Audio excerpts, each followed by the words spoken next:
हज़रत अबू हुरैरा रज़ी अल्लाह ताला अन्हो से रिवायत है कि रसूल अकरम सल्लल्लाहु अलैहि वसल्लम ने फरमाया, बदगुमानी से बचते रहो क्योंकि बदगुमानी सबसे झूठी बात है, और लोगों के राजों की कुरेद न किया करो और न लोगों की निजी गुफ्तगू को कान लगाकर सुनो। आपस में दुश्मनी पैदा न करो बल्कि भाई भाई बनकर रहो।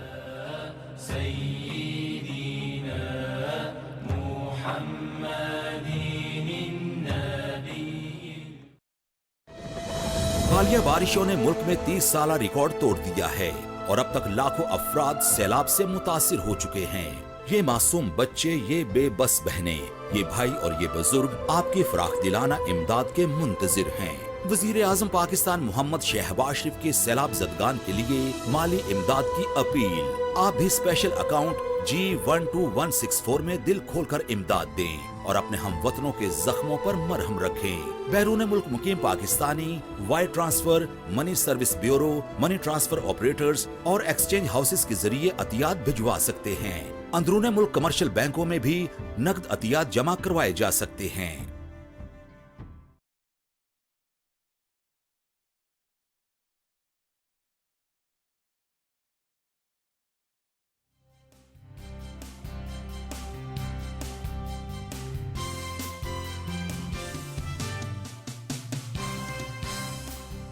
जी वेलकम बैक नाजरीन। ब्रेक पे जाने से पहले हम बात कर रहे हैं इस वक्त जो सैलाब की सूरत हाल है उसके हवाले से, लेकिन before I go to Rana Ehsan Mandokhel साहब, आपने तो बैरिस्टर साहब को नाराज करा दिया प्रोग्राम से।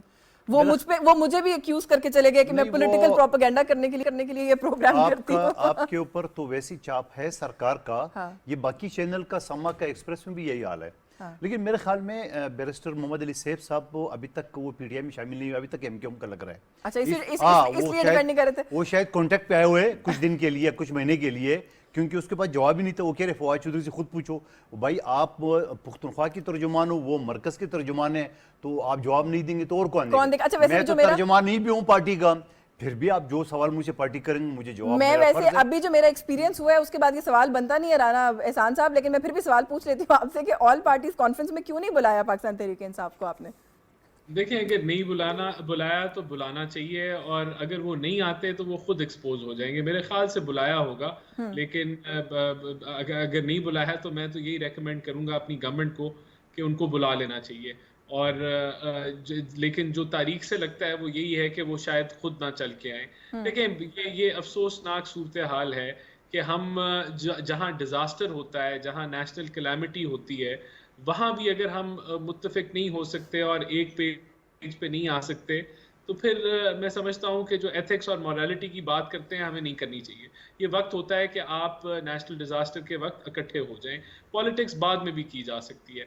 तो ये मेरा पॉइंट ऑफ व्यू है। बिल्कुल ठीक है, पॉलिटिक्स वाकई बाद में भी की जा सकती है। मुझे थोड़ा सा एहसान बताएंगे कि इस वक्त की जो सूरत हाल है, कोई सर्वेस, कोई इस तरह की स्टैट्स आपके सामने से गुजरे हैं कि क्या सूरत हाल है ऑन ग्राउंड, और गवर्नमेंट किस तरीके से इस चैलेंज को इस वक्त देख रही है, किस तरीके से आप समझते हैं आप लोग इसको मैनेज करने में कामयाब होंगे?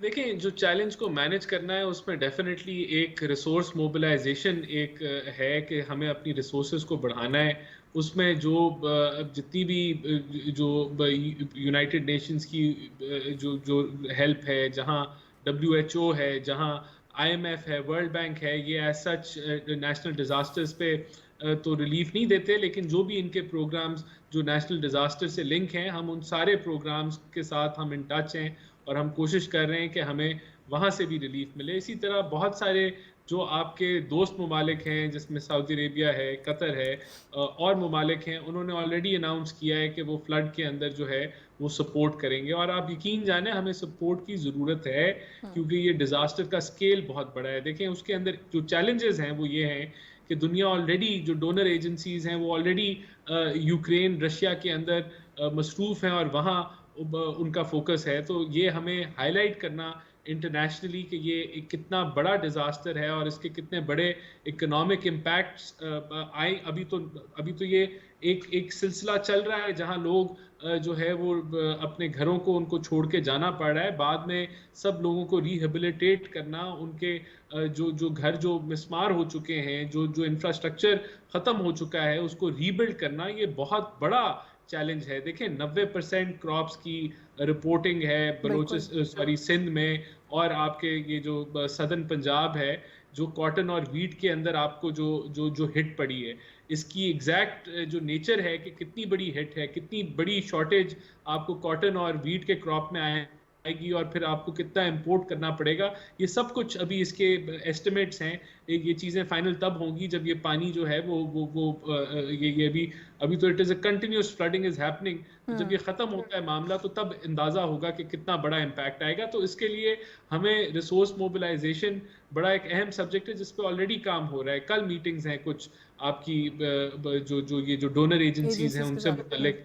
तो मैं समझता हूँ कि ये एक ऑन गोइंग प्रोसेस रहेगी और ये चंद दिनों की नहीं, ये तो अब चंद हफ्ते और महीनों का ये प्रोग्राम होगा जहाँ आपको लोगों को दोबारा से उनकी नॉर्मल ज़िंदगी की तरफ लेके जाना है, उनकी सपोर्ट करनी है।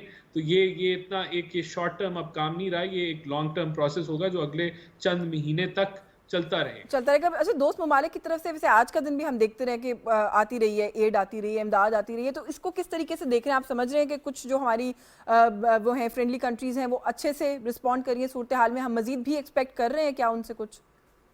बिल्कुल, देखें अभी तो लोगों को सिर्फ ये अवेयरनेस कराना, देखें चंद दिन पहले तक तो हमारा अपना मीडिया जो है इस क्राइसिस को उस तरीके से हाईलाइट नहीं कर रहा था जिस तरीके से करनी चाहिए।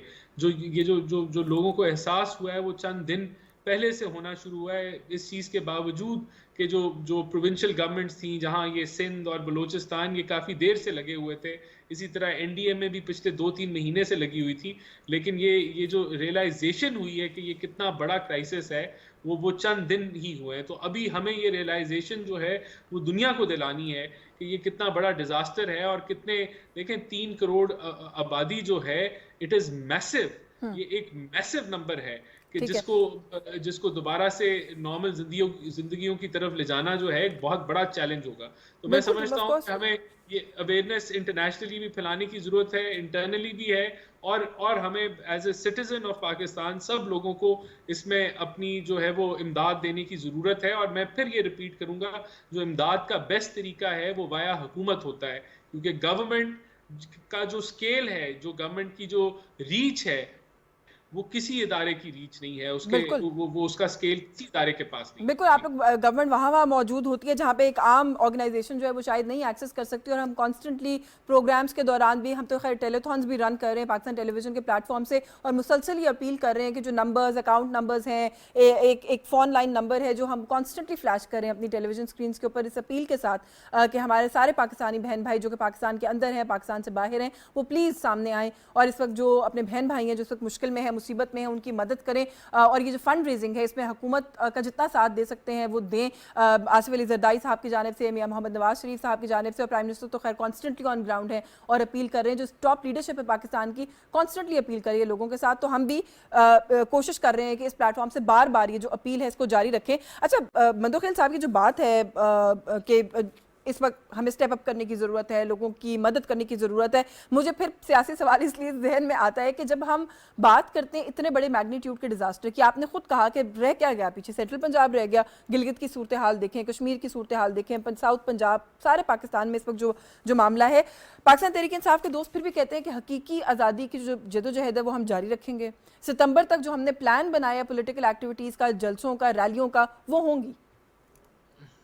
अब इस बारे में मैं क्या कहूँगा, आपने शुरू में बड़ी खूबसूरत बात की है, आइए मिसाक की इंसानियत पे बात करें।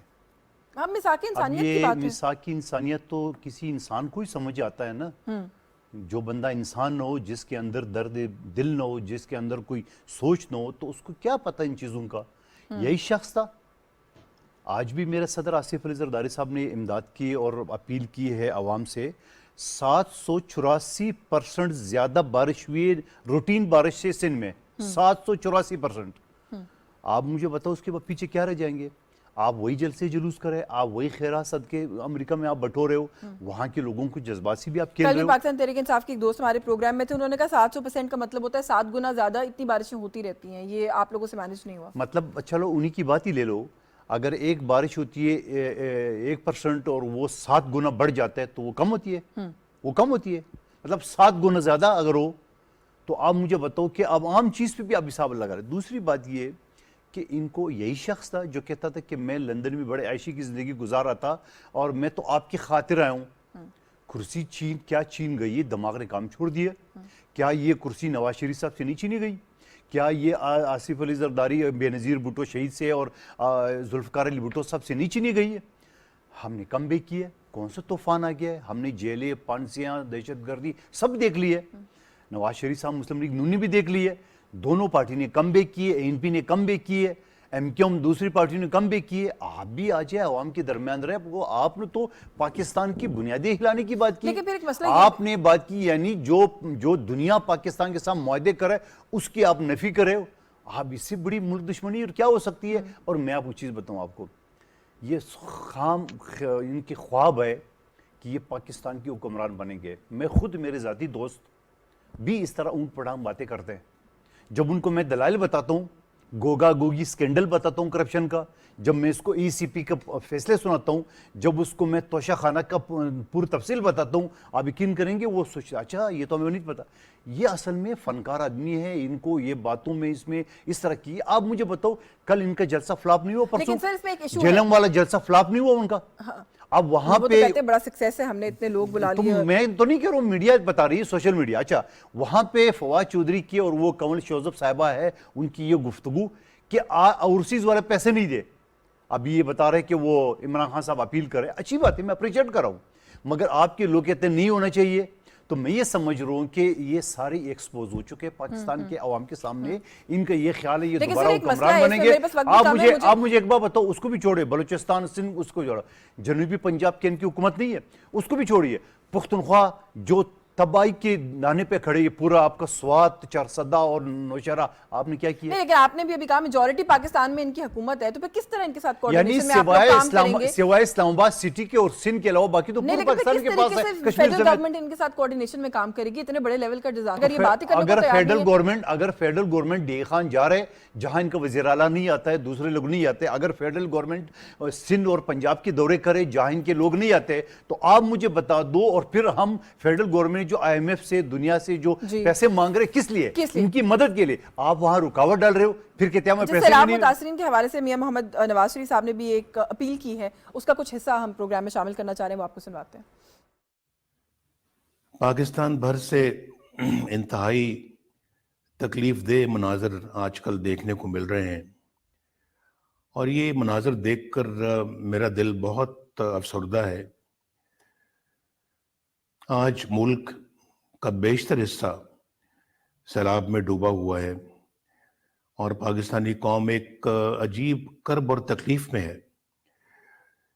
सैलाब की तबाहकारियों ने पाकिस्तान के बहुत सारे इलाके को अपनी लपेट में ले रखा है, और मुझे बहुत दुख होता है ये देखकर कि हजारों अफराद अपनी जान की बाजी हार चुके हैं। लाखों एकड़ पर खड़ी फसलें तबाह हो चुकी हैं और अनगिनत घर सैलाबी रेले में बह चुके हैं। लोग उसकी वजह से बेघर हो चुके हैं। बेशुमार मवेशी जो हैं वो लुकमा अजल बन गए हैं। सड़कें, पुल और हमारा मुवासलाती निज़ाम दरम बरम हो चुका है। बिलाशुबा ये एक कुदरती आफत है, लेकिन मैं ये समझता हूं कि ये अपने गिरेबान में झांकने का भी वक्त है। ये तौबा की भी एक घड़ी है। ये अपनी सोल सर्चिंग का भी एक मौका है हमें देखना चाहिए कि कहीं हमारे अपने अमाल, हमारी अपनी लग्ज़िशें, हमारी गलतियां तो इसकी जिम्मेदार तो नहीं। अपने अमाल का भरपूर जायजा लेने का भी एक मौका है। तो खुदा की मर्जी तो है, लेकिन यकीनन इन बातों को आप इग्नोर या रूल आउट नहीं कर सकते। मैं समझता हूं कि इसके साथ साथ मैं जिंदगी के तमाम ताल्लुक रखने वाले अफराद से अपील करता हूं, खास तौर पे जो मुखय्यर हजरात हैं, जो वेल टू डू हैं, जो साहिब हैसियत हैं, कि वो सब कुछ अपना छोड़कर इन मुतासरीन के लिए यकसू हो जाएं। जी वेलकम बैक नाज़रीन। और अभी आपने सुनी है अपील नवाज शरीफ साहब की, और उन्होंने भी यही कहा है जो मैंने कहा है कि हम अपील करें कॉन्स्टेंटली इस प्लेटफॉर्म से कि लोग सामने आएँ और लोगों की मदद करें। वो उन्होंने भी उस अपील में ही अपना हिस्सा डाला है। मैं थोड़ा सा एहसान आपसे अंडरस्टैंड करना चाहती हूँ, आपका इकॉनमी का बैकग्राउंड भी, आप चीज़ों को अंडरस्टैंड भी करते हैं। ये जो IMF वाला इशू है, आप समझते हैं कि पाकिस्तान तहरीक इंसाफ जिस तरीके से बिहेव कर रही है, इसको लेके इसका कोई खुदा न खास्ता मनफी असर हो सकता है हमारे एग्रीमेंट के ऊपर और जो ट्रांच आनी है उस सारे मामले के ऊपर? क्योंकि वो तो कह रहे हैं जी कि पंजाब में भी हम बैठे हैं, KPK में भी हम बैठे हैं, हम तो नहीं मानेंगे, ना हम कोऑपरेट करेंगे। देखिए यशफीन, सबसे पहले तो ये 1.5 साल, ये मार्च में मुअहदा हो जाना चाहिए था, मार्च 2021 में। ये तब से डिले पे चल रहा है। और ये जो 1.5 साल का डिले है, उससे पहले भी डिले था। जब ये हुकूमत में आए, इन्होंने 8 महीने या साल डिले किया, और कब जो इन्होंने पैसे ले लिए जब IMF से, फिर ये यू टर्न ले लेते थे। तो एक ट्रस्ट डेफिसिट भी इन्होंने क्रिएट किया हुआ था। और जब आप IMF के साथ इन्होंने जो मिस हैंडलिंग की और जिस तरह का एक वीक मुआहदा किया, और फिर उस पर वो यू टर्न बार बार लेते रहे, और उधर उससे ADB, आपका वर्ल्ड बैंक, सब आपके मुआहदे मुतासिर हुए, आपकी पाकिस्तान की रेपुटेशन मुतासिर हुई। इनके गंद को, इनके जो माशी दलदल में इन्होंने जो हमें फंसाया, हमने 4 माह वो मुश्किल फैसले किए, और जिस तरह मिफ्ता इस्माइल साहब ने कहा, वो भुगता का अवाम ने भुगता। वो बिजली महंगी करने की सूरत में भुगता, वो पेट्रोल महंगा करने की सूरत में भुगता। वो अगर ये 1.5 साल के दौरान अगर ये टाइमली कर लेते, तो शायद इतना जो है वो माशी जो बदहाली है वो ना होती, इससे आधी होती, 30% होती। तो ये सब कुछ करने के बाद ये सफर 4 महीने का तय करके 29 को उसका फल निकलना था, और 4 दिन पहले ये फवाद साहब का ये बयान आना, और उसके बाद फिर ये जो लेटर आना, मैं समझता हूं कि हम दंग रह गए। हमें समझ नहीं आई कि ये हमारे से लड़ाई कर रहे हैं या पाकिस्तान से लड़ाई कर रहे हैं। ये इनका जो हदफ है वो PMLN है, PDM है, या इनका हदफ पाकिस्तान है।